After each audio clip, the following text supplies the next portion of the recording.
Hello, this is Martin Brossman, and welcome to Linking into Sales with myself and Elyse Archer. Hello, hello.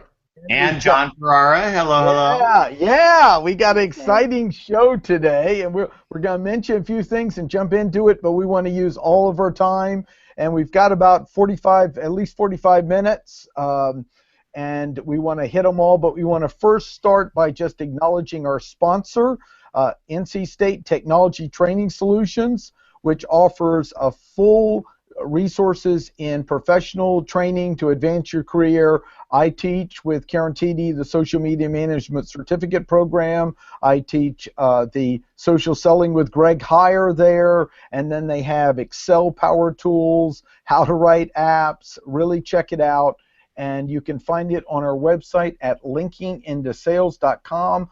Then all caps NCSUTTS. Look it up, check it out. Make sure to utilize it and find out. So we really want to thank them as being one of our sponsors.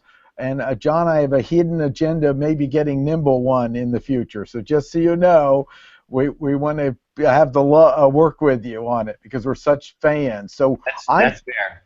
I'm going to just start with our title because I want as much time to talk on this as possible, and we need to have a dead stop about 5:01. So the title we have here is You Can Achieve Your Goals in Life by Nurturing Your Golden Rolodex and Helping Others Grow Better, Smarter, Faster, Smarter. I think I got those reversed, but I am dyslexic. So, John, I'm going to just say something with you, and then we'll chime in. But, John, you are one of my superheroes. You're very generous. You're the model of a head of a company with one of the most powerful must-use products, the social selling CRM, I call it. And I show people how I use it in my class all the time. I go, let me add you to my CRM. And they go, how's it looking me up on the web? And how did it know all that information? And I said, this is the future that we're living in today. So I want to use our time well and let you just do a quick introduction of yourself, John, and then we'll get into the meat, starting with what is a Rolodex. Go ahead, John.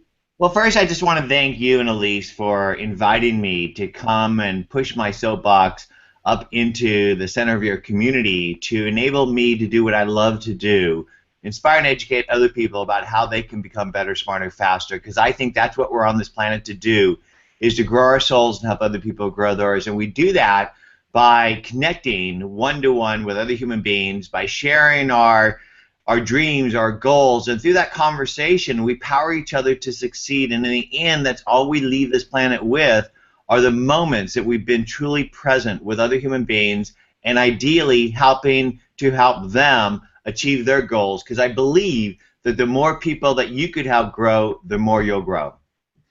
Excellent, John. And Elyse, I'll just say something, and before I hand over to Elyse, just say a quick mention. Greg Hyer is busy with a client today, taking care of his family of 5 by taking care of a critical client. So he's heartbroken he's not with us, but he hears here in a spirit. So Elyse, just let you add something here before we continue. Well, I mean, I could be Greg with a wig. We don't know that Greg's not here. You'd have to really look a lot worse, Elyse. I don't know you want to do that. Poor Greg, come on. He's going to jump on here any minute. So too much. I can't let them talk about me. I know. Well, I only guess abuse friends. Go ahead. I know, right?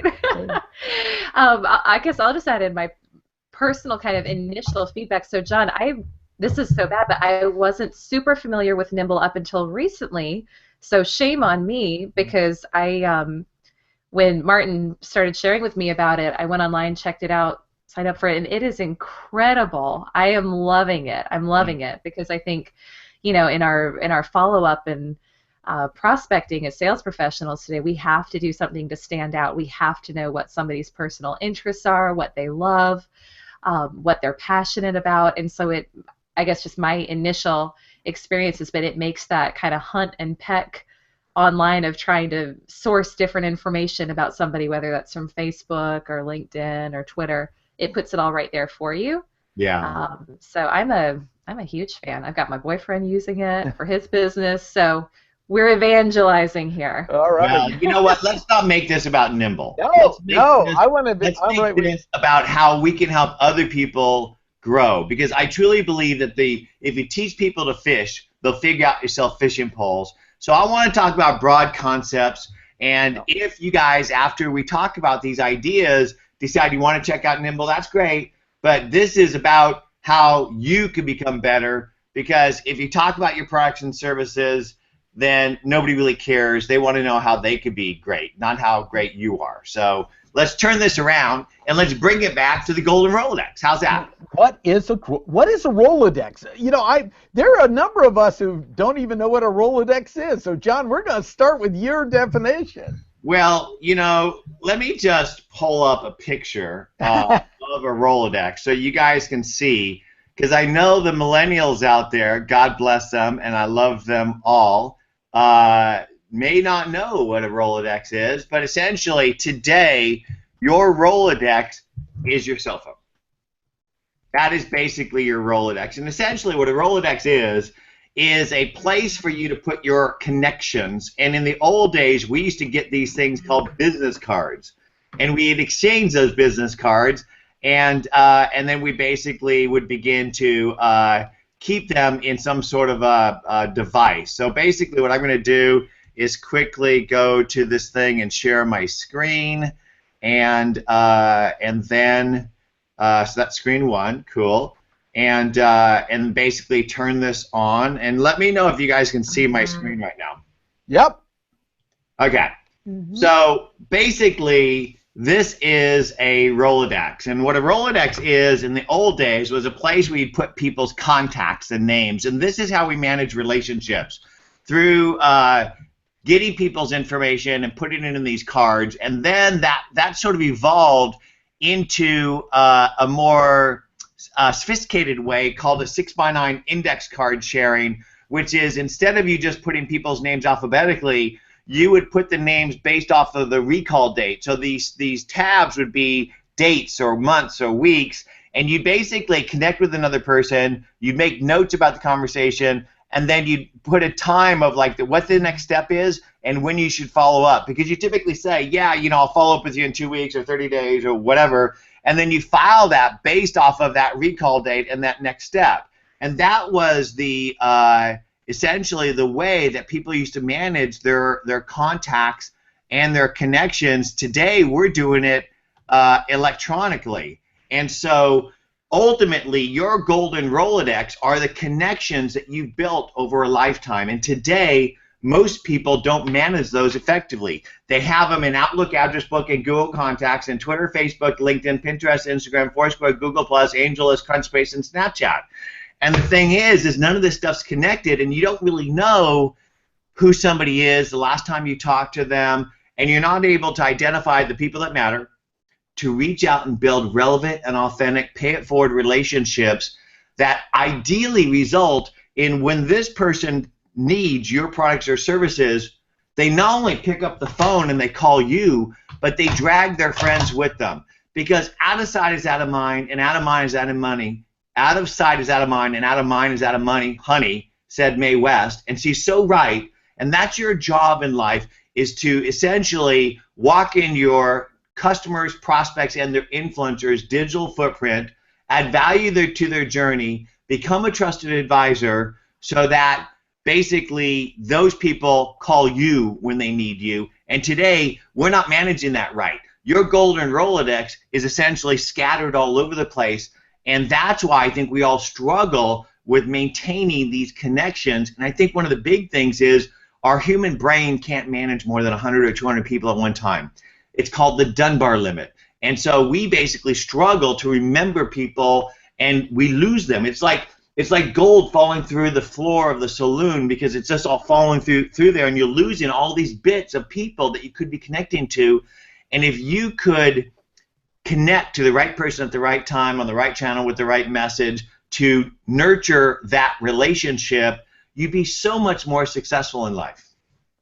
Yes, and John, you showed a classic Rolodex I do have to show a golden Rolodex here. Now, I'm going to share a story about this. This is an example of nurturing relationships with an A-plus effort. Not only were you inspired by my story about your golden Rolodex, you went and found a Rolodex someplace, spray painted it gold, and sent it to me. So that I did is I took that Rolodex and I took a picture of it in our corporate office and sent it back to you to just say thank you, Greg and Martin, for being so human to take something that is digital and make it physical and human. Because I think the more digital we get, the more human we need to be. And this is a perfect example of standing out from the crowd. Thank you. And I want to just tell you, it was so fun to do it. And Elyse, we came up with the idea before Elyse came on board, but she was cheering us on the whole way. And what we did is you mentioned the golden Rolodex, and I was sitting there going, Greg, I think I could find one on eBay. So I'm looking on eBay. I find one, I order it, and Greg goes, you pay for it. I'll do the footwork and spray paint it. So Greg's out back with his kids wondering what he's doing and hovering him around him. And we steel brushed it. Greg took the whole thing apart, spray painted it gold, put it together. I go to the post office, and I love this, John, and I go, I need this to get to Christmas in time, and they told me the price and went, okay, I still want to do it, because I waited the last minute pushing it, and this is to me the importance of on the web and off the web, and you didn't know how it'd land. So when we got this, I can't tell you how much it meant to us personally, that picture. So this is, to me, we've got to think on the web and off the web in this Rolodex world of sometimes something that might have been viewed as old school, like a simple, thoughtful gift, is now more powerful than we think, and that's why Elyse is a big advocate of handwriting thank you notes sometimes as well. Yeah, and I think many of us have forgotten the power of human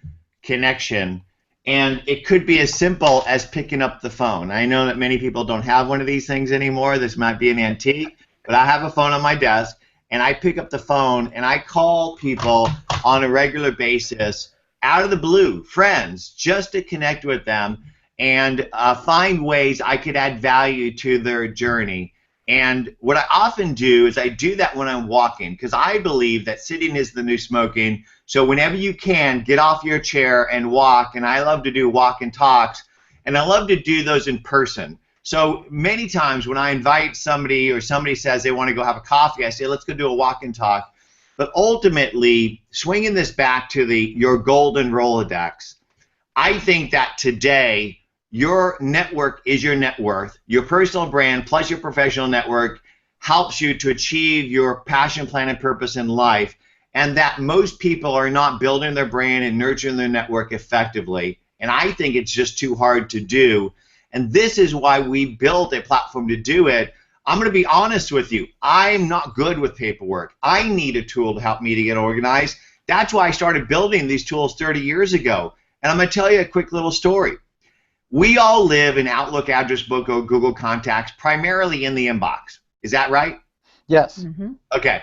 So if that's true, then that is our CRM. That is our relationship manager. Did you guys know there's 225 million global businesses and less than 1% use any CRM? Most people's CRM is their inbox or a spreadsheet. So if that's true, then our contact tools are critical to our relationship success, but they're broken. And nobody really understands how broken they are, but I'm going to explain to you the problem. The problem is contacts, email, and calendar are not linked. So if you go to a contact record in Outlook, Address Book, or Google Contacts, there's no history of email or calendar activities that you or the team have done with them.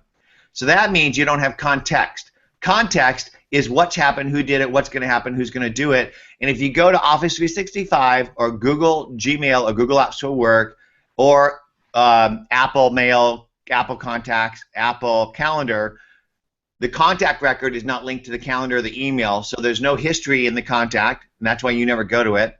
If you go to the email, you can't jump to the contact record, so that means you can't see the history of all emails for that person. Yeah, you could search for my Jon at Nimble email, but I've got 5 emails. If you go to the calendar to prepare for a meeting, you can't link to the contact, so you can't prepare. Context is number 1 critical for being on one page with a human being before you connect with them, because you need to know what's happened and who did it and what's going to happen, who's going to do it. When you call American Express, they know when you last talked to them. You need these systems. Number 2, insights. Who are they? What is their business about? You need to prepare for every meeting like Obama or the president does. They get a digital dossier that tells them who that person is, where they're from, where they work, where they went to school, what they're influential in, all the things they need to do so they can listen in the meeting, because listening is the first step to learning how you can serve that other person. And service is the new sales. You need to figure out from the beginning how you can help that person grow, even if it means recommending another product. So ultimately, you need context and insights in order to engage effectively. And today, our contact tools don't give you that. And what's so criminal is 30 years ago, before Outlook existed, before Salesforce or the term CRM, SFA, or market automation was a word, I built a company that integrated email, contacts, and calendar with sales and market automation, and I called it Goldmine. And I think the future of relationship management is a platform that works for you by building itself and then works with you everywhere you work. Because if you have to go to your contact tool or you have to go to your CRM to use it, you won't do it. And so what we all need to build our golden Rolodex is the ability to take any name, anywhere, and put it into a 3-dimensional record, link every interaction, and let us then do the follow-up stuff, logging notes and calls and scheduling tasks and listening to succeed. And so if you today don't have your own personal golden Rolodex tool, you really should get one, because you're missing out on tremendous opportunities on a daily basis. Yeah, I agree. Go ahead, Elyse. I was just going to say that reminds me of a story that one of my colleagues was telling yesterday. So I was in Nashville for a corporate training with a company that sells modular buildings, and so one of my colleagues was there training them, and we were talking about, you know, your approach, doing research on your customer before you ever walk in their door. And he told the story of years back going in for a big meeting where he was sure this was a slam dunk, and the prospect walks him into the office, and he's looking around, and he's looking for clues as far as what they like, so he can start to build some of that rapport, customize his approach, and he sees all these pictures of golf on the walls. So he's like, oh man, so you golf, you're really into that, huh? And the prospect says, I'm going to stop you right there. He says, I know exactly what you're trying to do. He says, this isn't even my office. I hate golf. Get out of here. Well, and so we don't have to do that. We don't have to be stuck in one of those situations where we come across as a cheesy salesperson. If you're preparing for the meeting when you're in the meeting, it's over. It's too late. Yeah. It's too late, right? But that's how we used to do it in the old days, because we didn't have access to information. So in the old days, we used to teach salespeople, when you walk in their office, look at their walls, the books they read, the degree of the school they went to, the knickknacks they collect. All of these things are clues that you could use to develop the intimacy and trust that you need to get them to open up to you about their business issues, which as a professional you can then solve. Today, we can do that electronically. It's just too hard to do in 6 different tabs in our browsers and 3 different apps on our desktops. And then we got to do it all over again the next time we do it, because nobody types anything into a database. It's inhumane to expect a human being to type stuff in a database.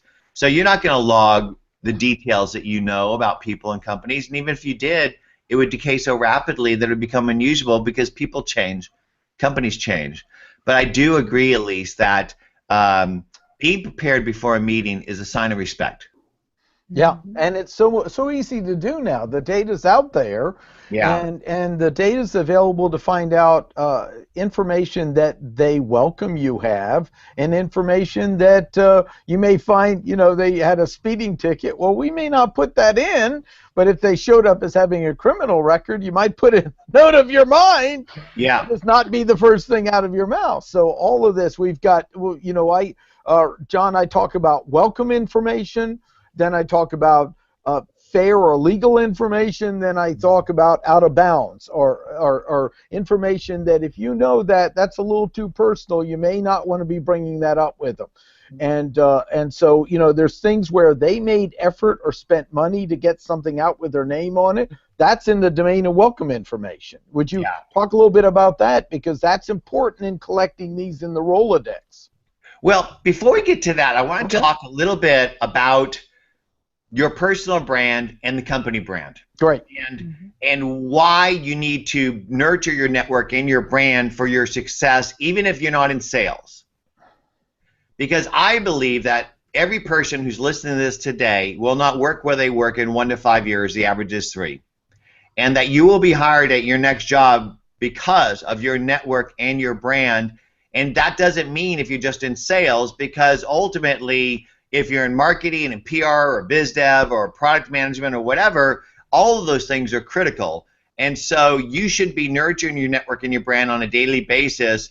And if you do that, that then builds the company brand. So employers who are listening to this today should be encouraging their team members to be building their brand and nurturing their network, because that then builds a company brand. I believe a company is built on the promises it makes and the experience it delivers. And the experience that they deliver is mainly delivered through their customer-facing team members. And so there's guys out there today that started practicing this. I'm going to give you an example of one, Vala Ashfar.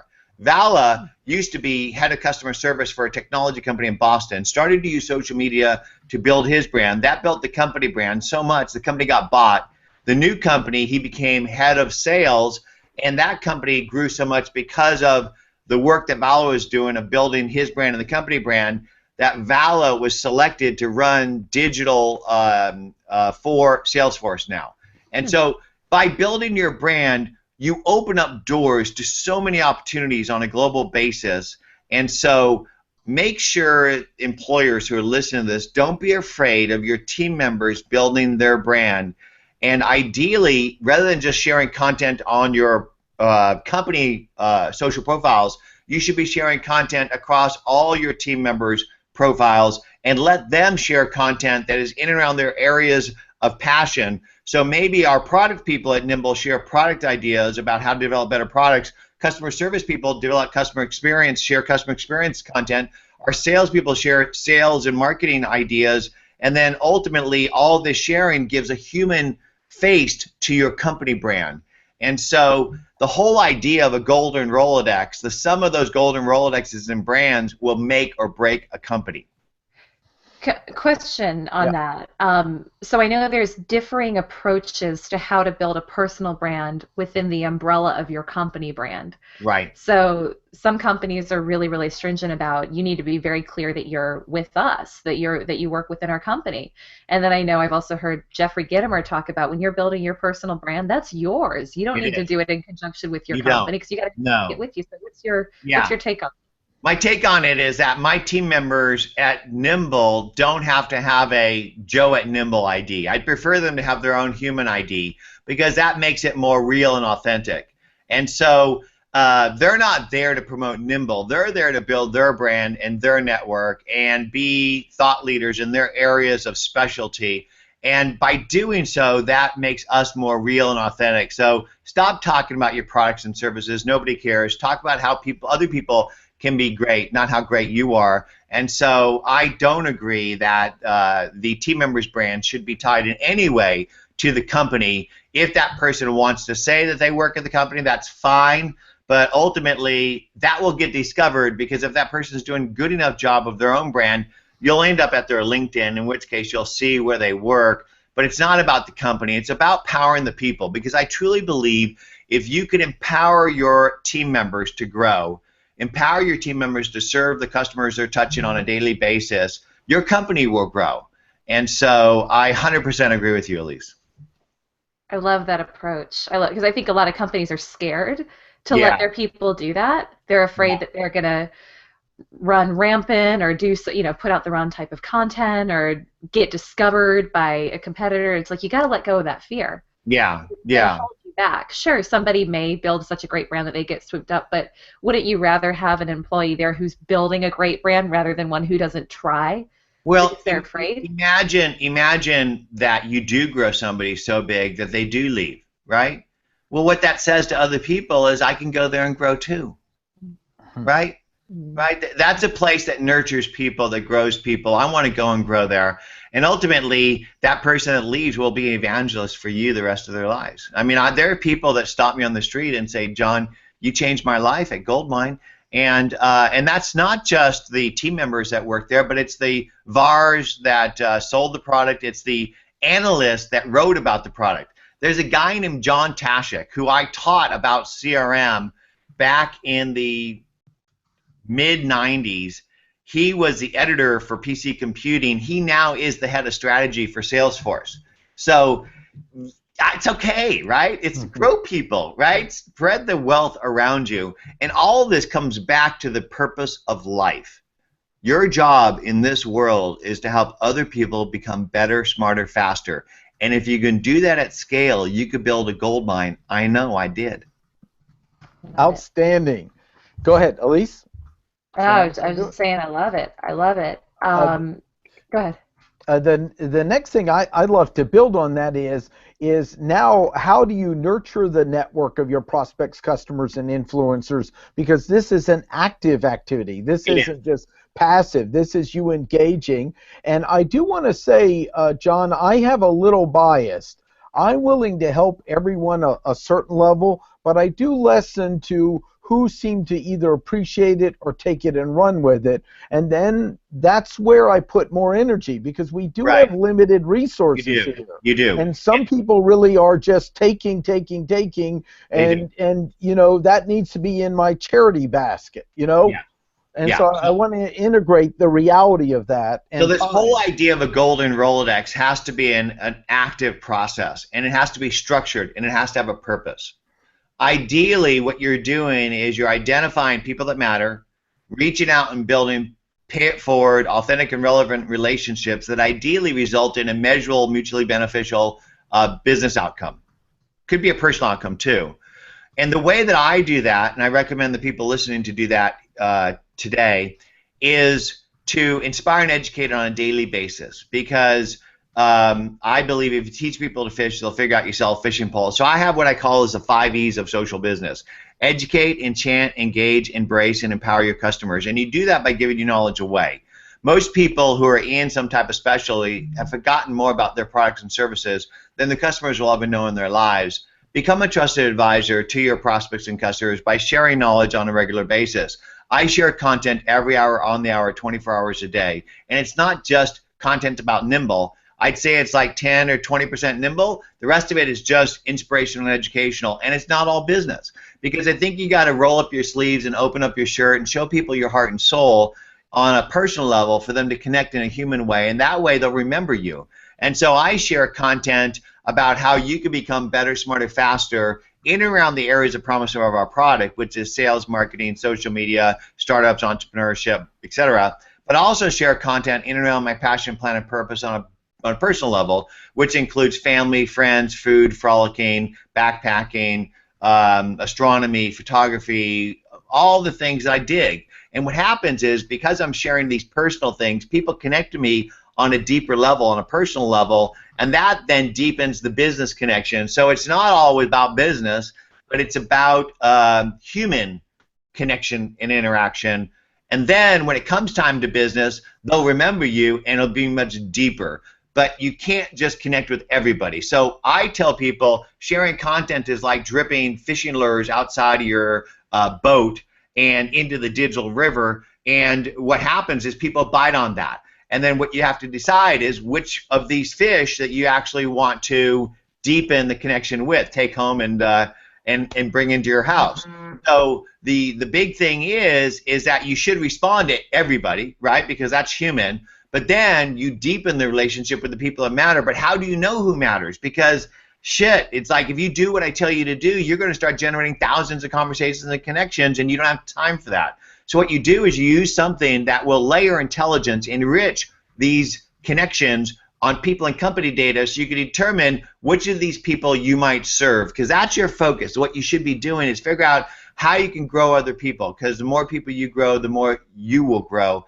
And so that's sort of my formula for building your brand, nurturing your network, is become inspirational, educational on a daily basis, connect with others with intent to help them grow, and pay these relationships forward. Be judicious with the time of who you spend and where you spend it. But I have an analogy I want to share with you.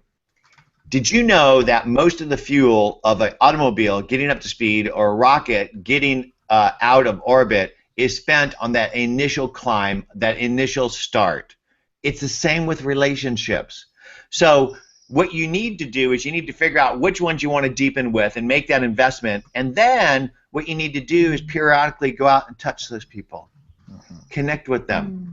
Because all you have to do is you just have to touch them a little bit for them to go, yeah, Elyse is thinking about me, right? You can walk in somebody's digital footprint, add value to their conversation without even emailing them. Emailing them is the old way to do it. Be more human about it. Find another way to connect with somebody that is outside of the noise. Sometimes I'll text somebody. Sometimes I will Facebook message somebody. Sometimes I will Snapchat message somebody. Sometimes I'll pick up the phone, and sometimes I'll just go show up at the door with some food. But ultimately, be human, can identify people that matter, reach out, connect with them, nurture those relationships over time, and you will grow a self-sustaining community around you and your business. And that's what you want to do. It's not all about prospects and customers and sales and marketing. It's about building a community of a sustainable garden around your business that can help you grow, which means connecting with their influencers as well. And so my wife, who is a sustainable landscaper, took me out in her garden the other day, and she showed me a monarch butterfly caterpillar. And I said, Arlene, what's that monarch butterfly caterpillar doing in our yard? And she said, well, I planted milk thistle to attack the monarch butterfly so it would eat the insects that were going to eat our fruit, and that way I don't have to spray pesticides. And what I do is I put things in the garden that become self-sustaining, so I don't have to water as much and I don't have to spray, and it basically takes care of itself. And I thought, isn't this what we're trying to do around our lives, to attract the right people, to create a self-sustaining garden around ourselves? And so, you know, I love to tell stories that help people remember the things that they need to do. And so build your garden and nurture it, and it will deliver bountiful fruit and wonderful flowers to you the rest of your life. So awesome. Can I just say, you and Arlene are welcome to show up at my door with food at any point. I'm hungry. You cook, Elyse? Anytime you want. I cook? try. Yeah. I try. You know, there is a book called The Silver Palette that I really love, and it's one of the books I use to learn. I started cooking in the 5th grade because I got tired of eating McDonald's, and so I started cooking with things like pressure cookers and crock pots and stuff. I really recommend a crock pot. In fact, the Hamilton Beach 7-quart crock pot, which is like a 4-in-1 thing that does steaming and other things, I love that thing. And so one of the things I love to do is I love to take chicken legs and thighs and salt and pepper them, and then flour them, brown them real quick in a hot pan. Take 2 carrots, 2 celery, and an onion, chop them up, and saute that in the loose remains of what the chicken was. Make it soft, and then put the chicken back on top, and then just put a little bit of wine or chicken broth down the bottom. Don't bury the chicken. Just put like enough to cover like a half an inch or so. Put that in the crock pot and cook that for about 10 hours. And you basically plug that in before you go to work, and then you come home and serve those on some egg noodles or something with a little bit of wine, maybe a little more wine, and it's a great dish. So for our listeners out there, not only are you getting to learn about the Golden Rolodex from the original, but you also just got the best chicken recipe of your life. We got to put that in the show notes. Let them know there's a bonus in here. That's right, John. If you have that recipe, have it emailed to us, and we'll put it in the show notes. Well, Greg puts that right up. I will. And there's 2 ways to cook that. You can cook it in a crock pot, or if you have a braising dish, you can do that. Do you guys know what braising is? No. Braising is one of the best ways to cook. You guys know what those La Crusette pans are that you can get the Sur La Table or the markets, right? Those are really beautiful cast iron pans that are ceramic inside.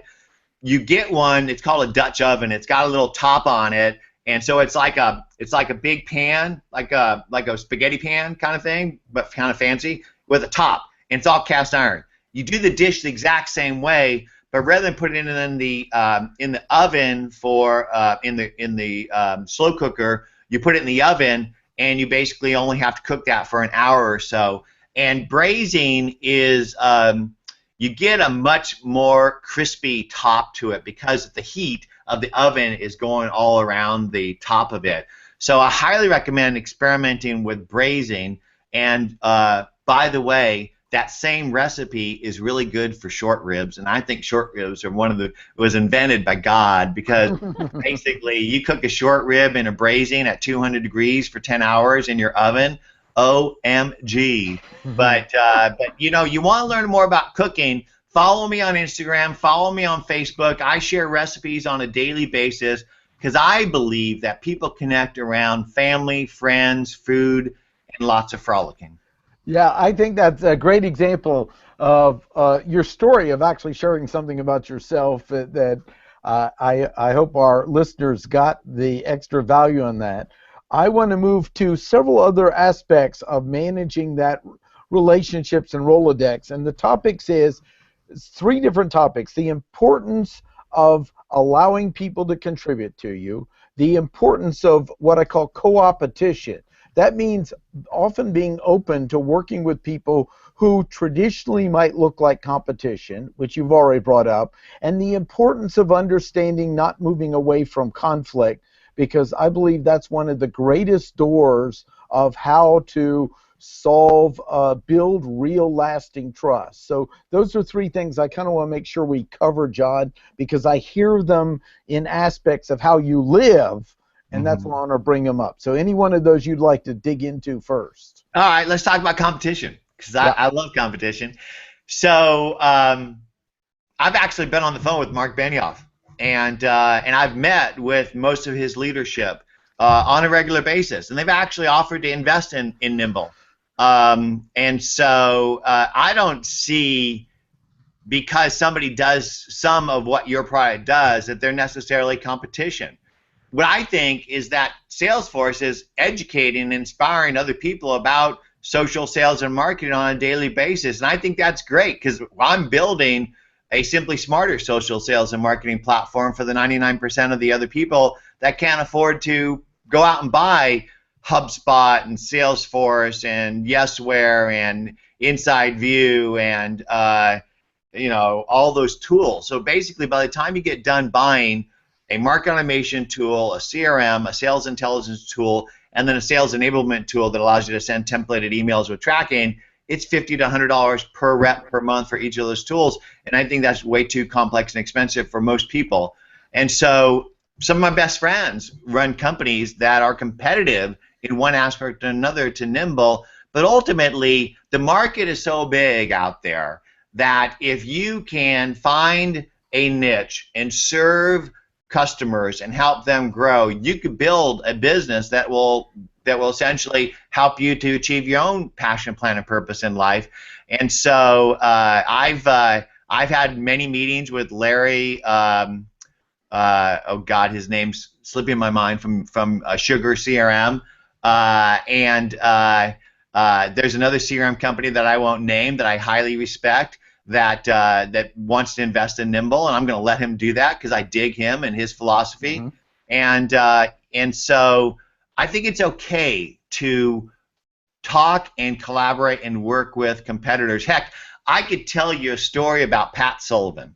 So Pat Sullivan built this thing called ACT, and we were sort of like this the whole time in the early days of contact management. And we basically, when I started Goldmine, ACT was a plug-in to Symphony, which is basically a thing that allows you to schedule tasks for contacts. It didn't have email, calendar, and contacts and sales and market automation built into it like Goldmine did. Later on, Pat copied a lot of that stuff, and eventually we sort of dominated the industry. So then he went and built Sales Logic, which sort of copied what Goldmine was. And then in 2011 or was it 10, he called me up and said, "Jon, I heard you're building something really cool at Nimble." And I said, yeah, yeah. He said, I need a new contact tool. I hate the tools I have. So I showed him what I had, and then 6 months later, he did a blog post, said, I had a revelation about the new way of social relationship management, and we went about and built a program. But in the end, all that does is just educate the masses about, what these things are.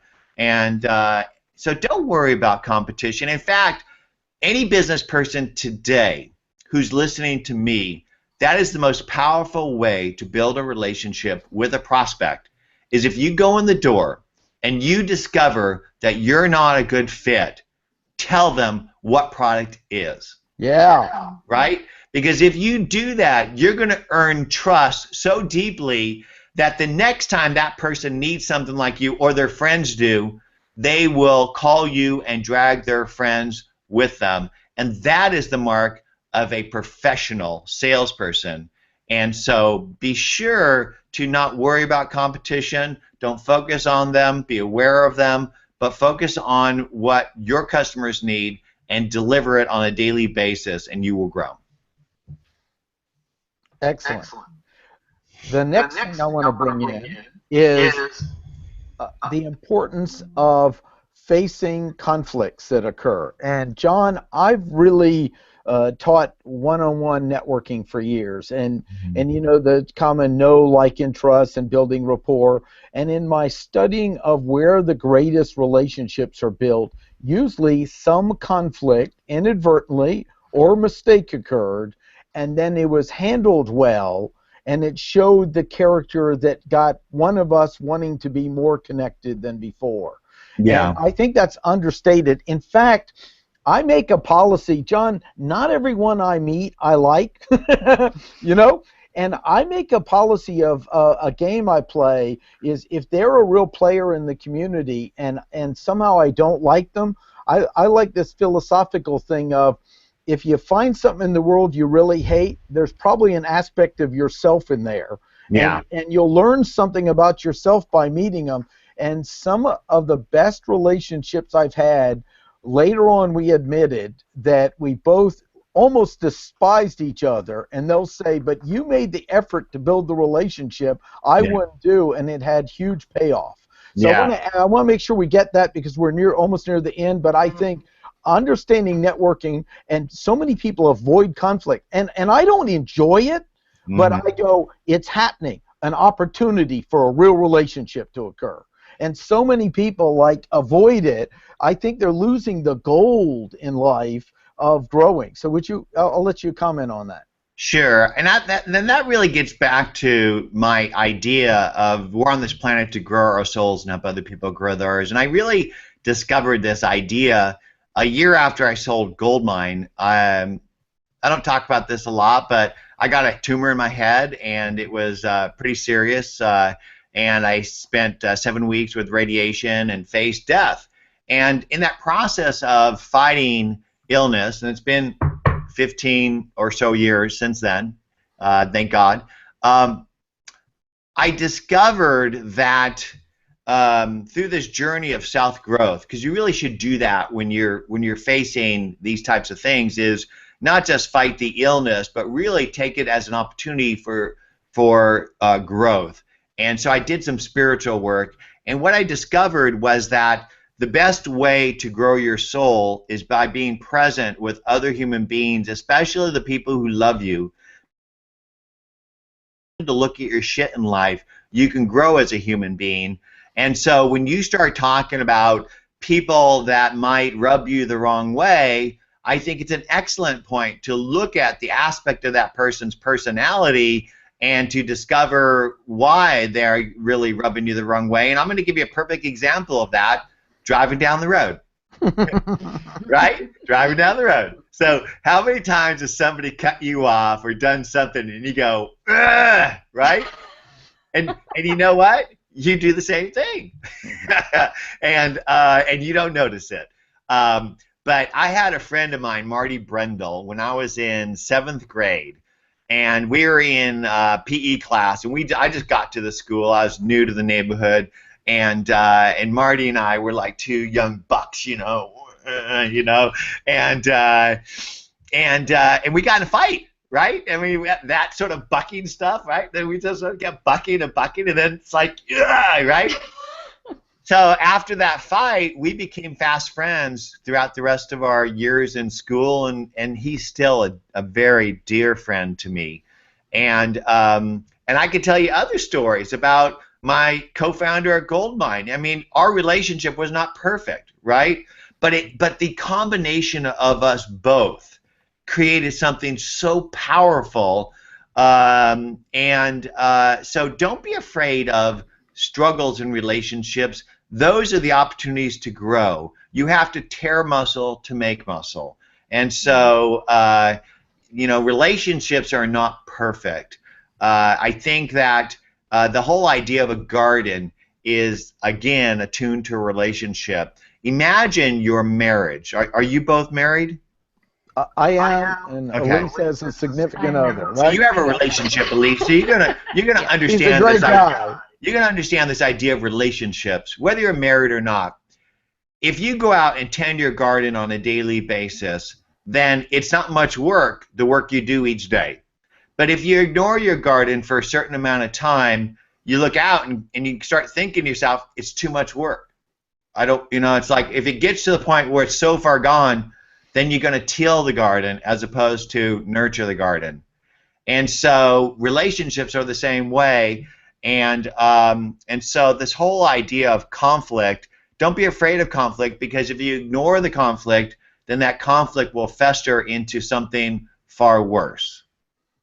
Excellent. One more thing, and I'm going to let Elyse wrap us up, is the importance of allowing people to contribute to you. Because, John, often I'll meet really good-hearted people that get the idea of contributing, but there's no room to contribute to them. And this is, to me, takes a little more development or maturity, but there's almost a selfishness in not allowing people to contribute to you. And John, I've seen you're willing to do it.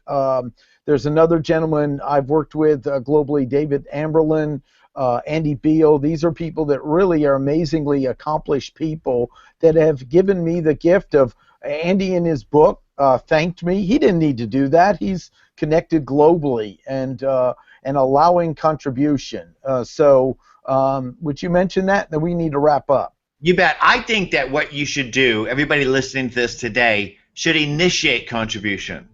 Because I'm going to tell you a quick story of how I built the Goldmine brand, how we built the Nimble brand, and how you could build your brand on a daily basis in a simple formula. So imagine you built the first networkable relationship manager in the world that has sales and market automation when networks just started. People didn't know they needed network business software, let alone sales and marketing, automation, relationship management software. So how do you bring that to market when you're 29 years old in Canoga Park with $5,000 in the bank and you don't know how to advertise? So what I did is I identified the influencer of my core prospect, and those are the guys that sold the Novell network. And I basically got them to use it because people sell what they know and they know what they use. And then they started to recommend it and sell it, and that's how we started the company. Today, I've done the same thing with the influencers of my customers around sales, marketing, social media, etc., and I share their content on a daily basis. So if you want to grow your brand, identify other people that would influence or educate your prospects and customers in and around the areas of promise of your product. And so for us, Nimble helps you be better, smarter, faster in sales, marketing, relationship management, social media, etc. I share thought leaders' content, attribute their name, hashtag the appropriate category. That basically starts to build traffic and audience with our brand and conversations with the thought leaders. And then they build a relationship and we build a relationship together, and they contribute to our blog and webinars the same way that we built the relationship. So that's an easy way to initiate their contributing to you by just sharing their content and attributing their name with the appropriate hashtag. And then you take that digital to a human conversation, and then that deepens into helping each other across webinars and blog posts and other things like that. There's so much good here, so much good here. And so, just a couple of the things that stood out to me.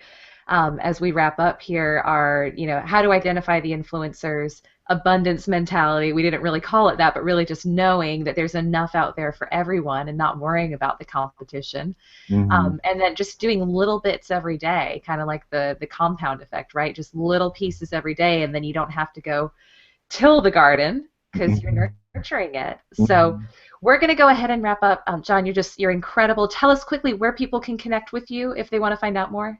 You bet. So I'm on Twitter, JON_Ferrara. That's for, like Ferrari, but with an A, Ferrara. And it's nimble.com if you want to check out Nimble. It's a 2-week trial. It's pretty boss. So be sure to check out our Nimble Smart Contacts app. It basically plugs in everywhere you work, and we have a really cool mobile app as well. And please connect with us. Let us know how we can help you grow, because we truly love to help other people grow. Awesome. Awesome. So guys, this podcast will be posted on linkingintosales.com. You can find it there on the blog. I also just want to put a shout out for my boys Martin and Greg, who have been building their social selling training platforms. That's socialselling.training. We've got 2 free courses that you can take that are killer if you want to up your social selling game. So be sure to check that out. And we're going to go ahead and wrap up. So Jon, thank you for being on the show. I'm Elyse Archer. This is Martin Brossman, and you've been listening to Linking into Sales. Thank you, guys. Thank you. Bye, guys.